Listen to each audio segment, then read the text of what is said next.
Good evening. You're watching the 7 o'clock English news from the Sultanate of Oman television. First, the headlines. The Higher Education Institutions exhibition reviews opportunities available for general diploma holders.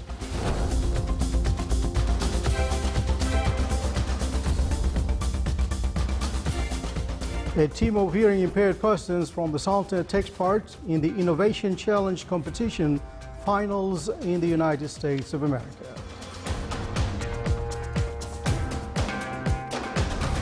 And the Syrian government forces capture a number of villages and oases from Daesh militants in southeast of Al-Raqqa.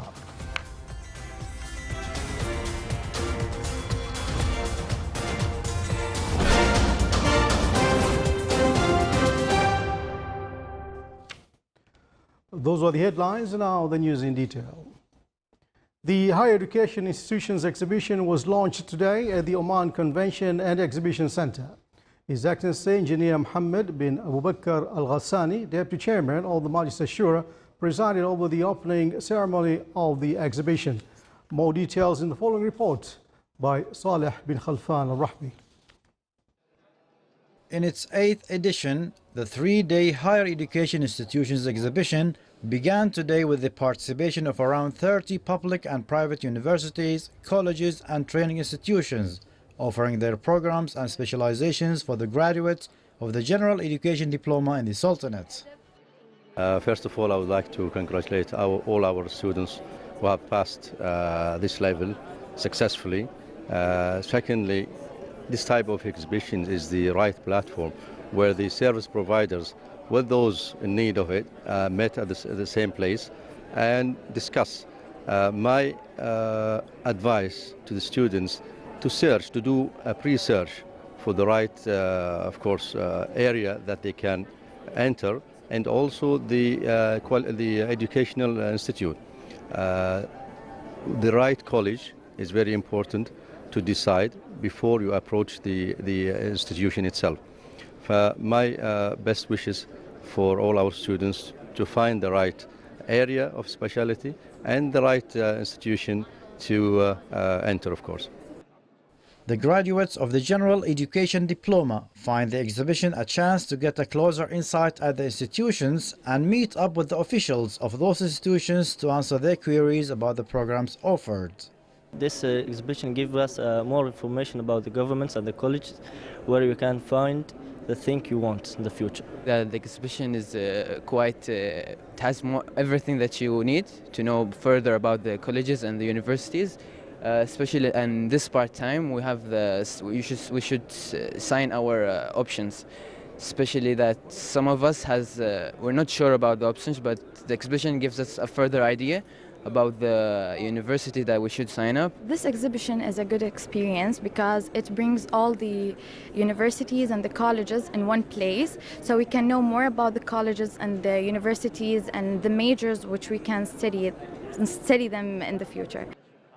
On the sidelines of the exhibition, a number of workshops will be held by the Small and Medium Enterprises Development Fund within the framework of highlighting the importance of entrepreneurship and public awareness. This exhibition provides the graduates of the General Education Diploma with the opportunity to meet with the colleges and the universities to know more about their programs. For the Sultanate of Oman Television English News, Saleh bin Khalfan Al-Rahbi, Muscat. 3 national insurance companies are starting to transform into public sharing holding company by offering a part of the capital public subscription offers, which are Qatar Insurance Company, Arabian Falcon Insurance Company, and National Life and General Insurance Company. This procedure comes since the end of the duration becomes closer, which are 3 years from the issuance of Royal Decree number 39 of 2014, which contains amendments on some terms and conditions of insurance companies, which asserted on transforming insurance companies to general companies. While the subscription is containing on both Al-Ahliya Insurance Company and Vision Insurance, which has started from the 4th of this month and reached 25 million stocks for each, and 11.5 million Omani Riyals as offered market value for the 2 companies.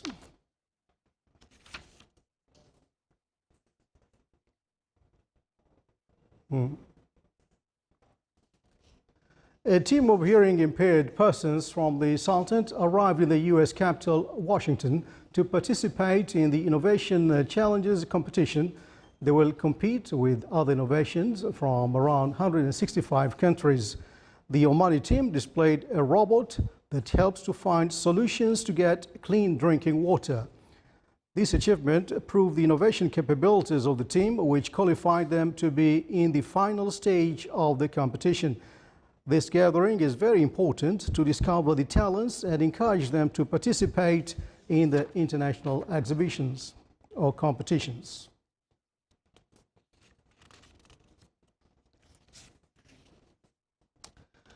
Within the framework of the general approach of the 30th course of the Command and Staff College of the Sultan's Armed Forces and is a culmination of the exercises carried out by the students of the college, Lieutenant General Ahmed bin Harith al-Nabhani, Chief of Staff of the Sultan's Armed Forces, followed on the stages of Al-Hazm exercises, which is conducted by affiliates of the cause.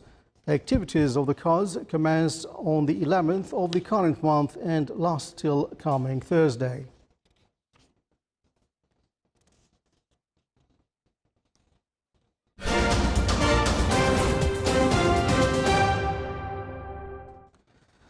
On other news, the Syrian government forces have swept across the territory of south of Daesh group's stronghold Raqqa, capturing a string of villages and oil fields from the militants. The landscape south of Raqqa city strategically borders several provinces: Aleppo to the west, Homs to the south, and Deir ez-Zor, much of which is still held by Daesh, to the east. Over the past 2 days, army units recaptured a number of villages and oil fields in western parts of Deir ez-Zor province and southern parts of Raqqa. Dozens of militants' vehicles had been destroyed and that a number of fighters, including foreigners, had been killed. The observatory had said government forces have captured between 1,500 and 1,800 square kilometers in Raqqa province over the past 48 hours. Benghazi's international airport officially reopened for commercial flights amid heavy security presence after a 3-year closure due to fighting in the city. The first outward bound flights from Benina Airport were to the capital Tripoli, to Amman, Jordan, and to the southeastern Libya city of Kufra. Flights are also scheduled to and from Tunis, Istanbul, Alexandria, and the western Libyan city of Zintan. Benina is just east of Benghazi, Libya's second city, where fighting escalated in the summer of 2014 when forces loyal to Eastern-based Commander Khalifa Haftar launched a military campaign against militants and other opponents. Earlier this month, Haftar declared victory into the campaign as his forces battled rivals in their last downtown holdouts. Tripoli's international airport was badly damaged by fighting in 2014, and flights have since operated out of the smaller Mitija airport near the center of the capital.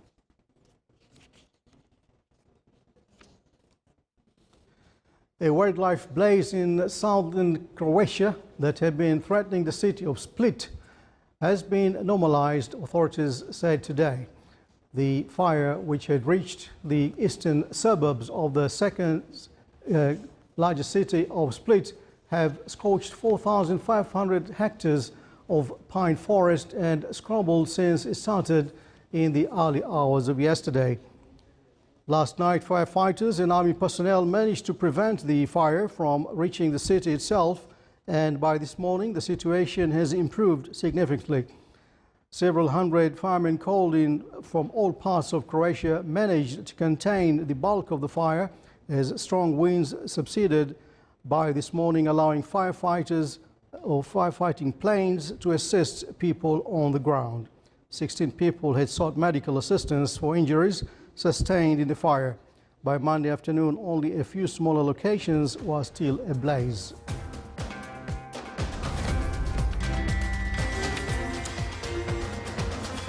Still to come, our news bulletin.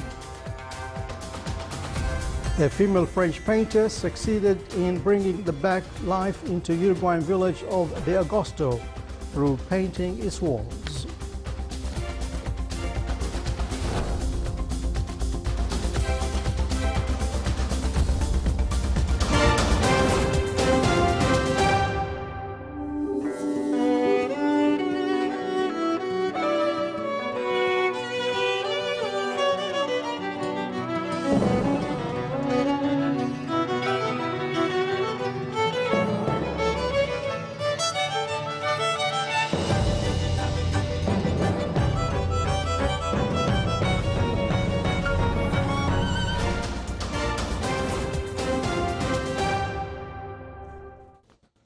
Welcome back to the news from the Sultanate of Oman Television. Oman's oil price dropped today 57 cents to $47.21 a barrel.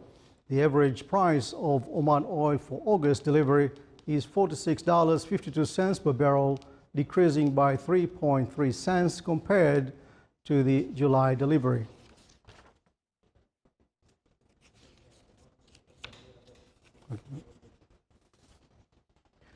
Healthy food consumption planning and acquainting with international experiences in the food consumption and its economic impact topped objectives of the awareness seminar being organized by the Oman Consumer Protection Association in the Governorate of Dhofar. The seminar discussed smart shopping methods for consumers besides boosting and developing rational consumption behavior.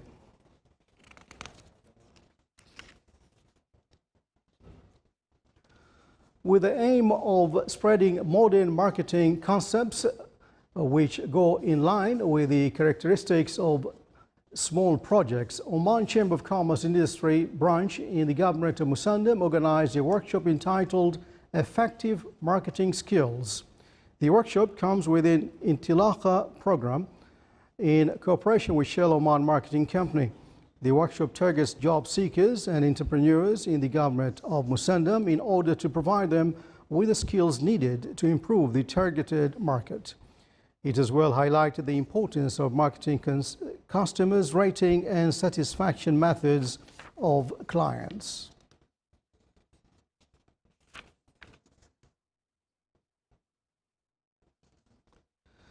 $41 million Omani Riyals is the total value of the permits allocated for insurance number 39 of the government treasury bills and is due for 28 days from tomorrow. A statement issued by the Central Bank of Oman said that the rate of repurchase transactions with the bank of these permits is 1.728% of the period from 18th till 24th of the current month, while the discount rate with the Bank of Treasury bills was 2.478% for the same period. Oman environment is distinguished with its wildlife. The Ross's bird, or al-Qata, as locally known, is one of the components of desert environment as it can adapt to high temperatures. Environment Preservation Office at the Diwan Darul Court provides the suitable environment and necessary protection for its breeding in wildlife reserves in Jaluni in the Wilayat of Hema in the Governorate of Oslo. The office also conducts regular studies about the birds. The Ross's or al-Qata is one of the migrant birds searching for water in deserts. It lives in swarms and eats the seeds of wild trees. The desert environment and areas near the empty quota are the best places for breeding of al-Qata birds starting from April till the end of August.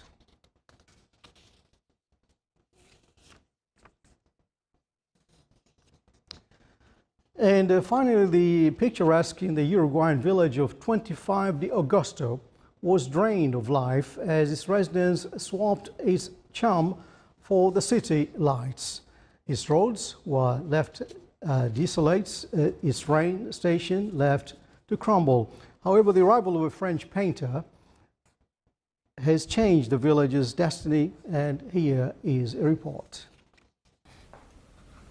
French artist Leo Arti has spent her entire life travelling from one spot to the next, carting canvases and brushes around with her.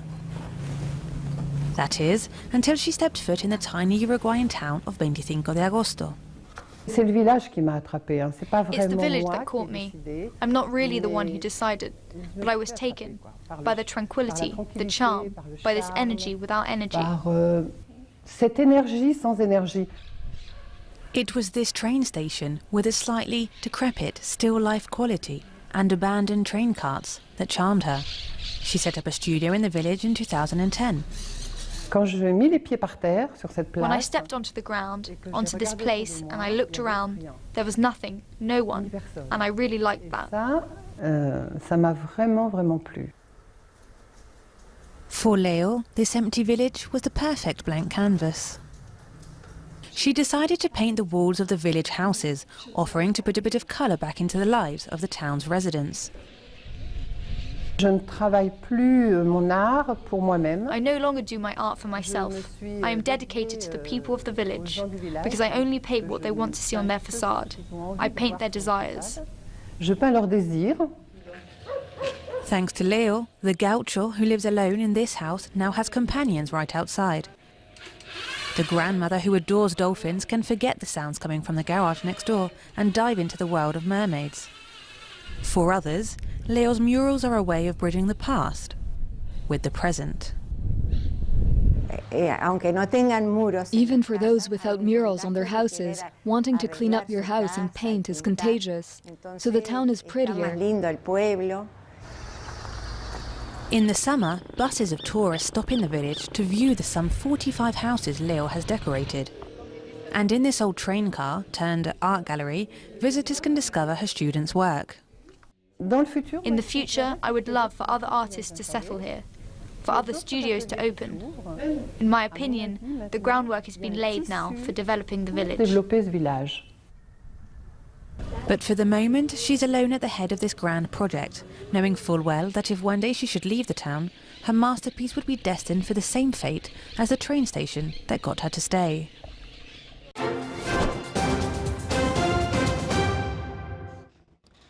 Now for the general forecast around the Sultanate, cloudy skies will prevail over the coastal areas of the Governorate of Dhofar and its nearby mountains, with chances of intermittent drizzle, and the rest of the Sultanate will have clear skies. Winds will be southeasterly light to moderate and seas will be slight to moderate with a maximum wave height of 1.5 meters.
This is the Sultanate of Oman television. Before we enter tonight's bulletin, here are the main points once again.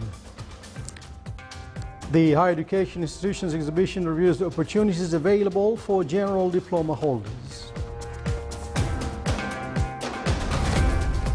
A team of hearing impaired persons from the Sultanate takes part in the Innovation Challenge competition finals in the United States of America.